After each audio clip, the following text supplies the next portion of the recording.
at first.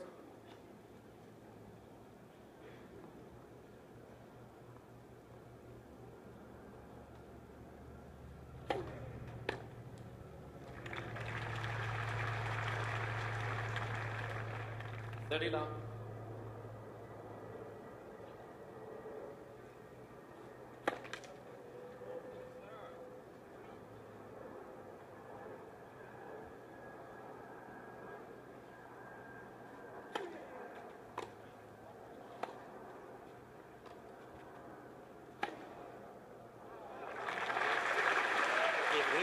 Occasionally without cries of frustration that he knows there's room for improvement, but by and large this has been pretty efficient. And 3 match points.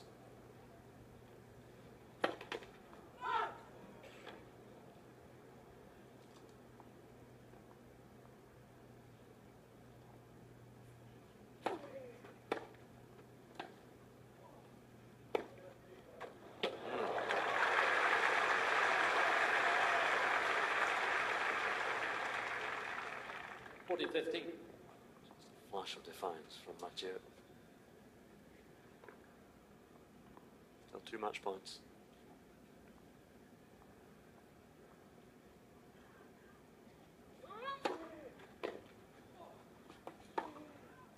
Yes, it is good enough from Andy Murray, the defending champion.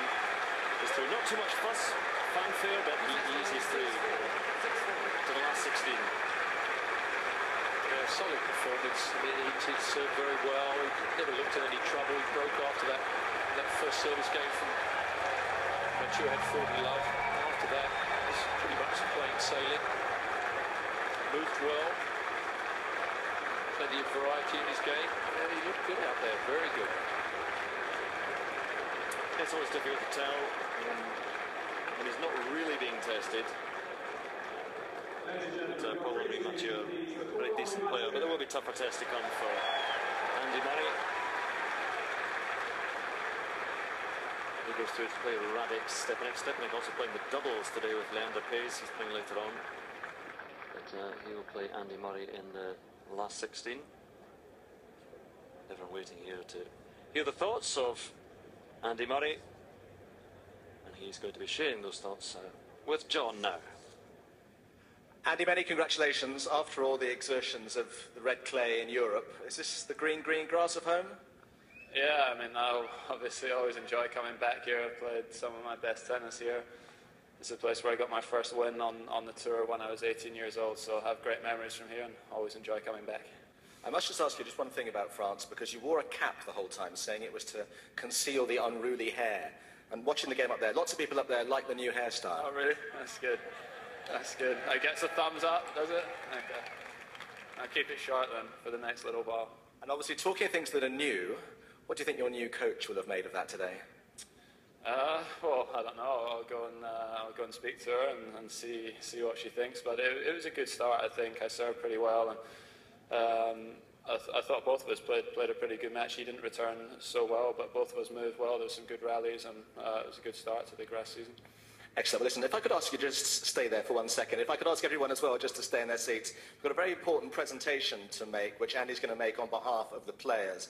Because this tournament, the Aegon Championships, has been voted the best 250 tournament on the entire ATP Tour for the first time. If I tell you what a big deal this is, that award has gone to the tournament in Stockholm for the last 10 years.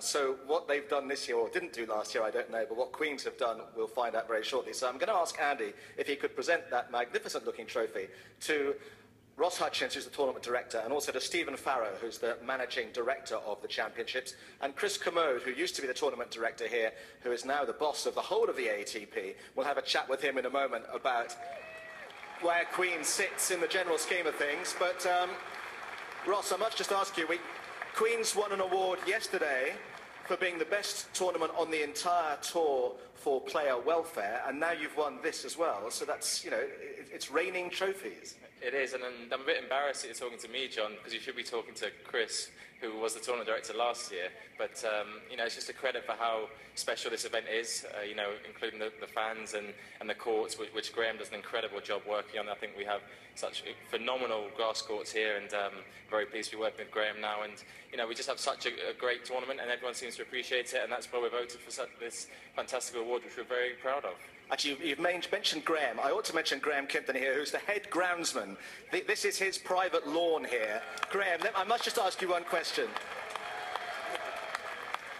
I suspect quite a few people in the crowd here have their own lawns back home. What is the secret of keeping a really good lawn? Or have your dad standing down in the corner. I don't know. No, it's having a really good team. A really good team. It's a team effort.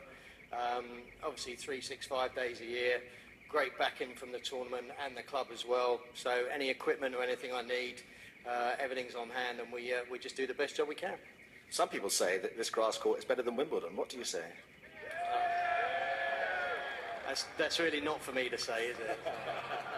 Well, listen, you and your team do a fantastic job. And Ross mentioned that Chris Commode was the tournament director here, obviously, for many years. This is a nice sort of feather in your cap, albeit sort of retrospectively. Yeah, no, this is great. I think it's a sort of a recognition of what this event's built up over the years. So the sort of rich tradition and heritage of this event, and it's just so well supported every year. And bizarrely, it's sunny the first year that I haven't done it. But and obviously, with the change in the calendar next year, the importance of Queen's increases, doesn't it, in the whole context of the annual calendar? Yeah, so the ATP World Tour is 61 events in 30 countries, and this is, you know, one of the leading grass court tournaments in the world. So it's been a 250 category tournament. So next year it's becoming a ATP World Tour 500 event, and I think it's duly deserved. Okay, well listen, Chris, many congratulations to you and to all the team as well. Thank you very much to Andy for presenting the trophy. So congratulations to Queen's Club, to the Aegon Championships, and also obviously to Andy Murray through to the next round. Thank you very much, one and all.